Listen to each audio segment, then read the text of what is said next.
believe meets It's the going to go intentions of the worldwide. government. You're going to pull out of every market, are you? Or is this about stopping the precedents? Senator, respectfully, we've assessed the impact of this legislation on our business, and it is untenable risk for our Australian operations. All right, Okay, we will need to move on, Senator Patrick. Senator McDonald. Good morning. Thank you, Chair.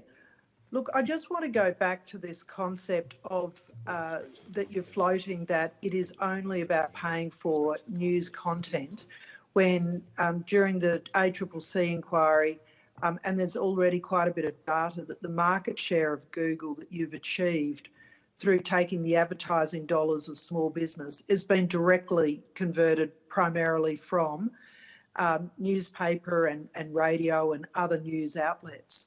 So I just want to step you back to that. How can you separate that it's okay for you to take advertising dollars from small businesses and that it's somehow a completely different function to the news articles that that need to be paid for by these news outlets?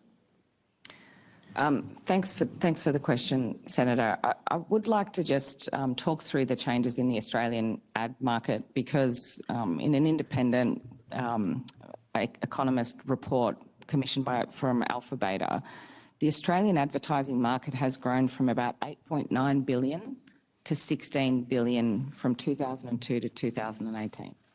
So the total advertising pie has grown substantially.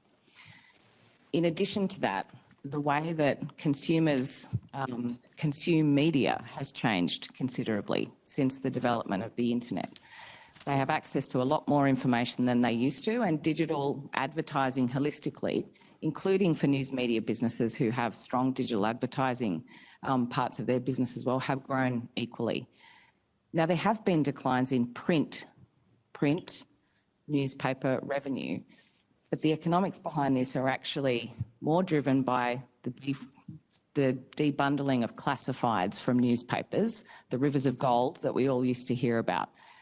Those used to be owned, operated by newspaper businesses. They are now in the hands of a lot of Aussie success stories like Seek, Domain, Real Estate, Domain and Real Estate, of course, which are still owned by Nine and News Corp. Now, that part of the market used to be 92% of the decline in newspaper revenue is from classifieds. Google does not operate in the classifieds market. We answer a query and we send a user off to a website. In addition to that, we don't use news content on our website. We show a link and a snippet and we send the user to that website.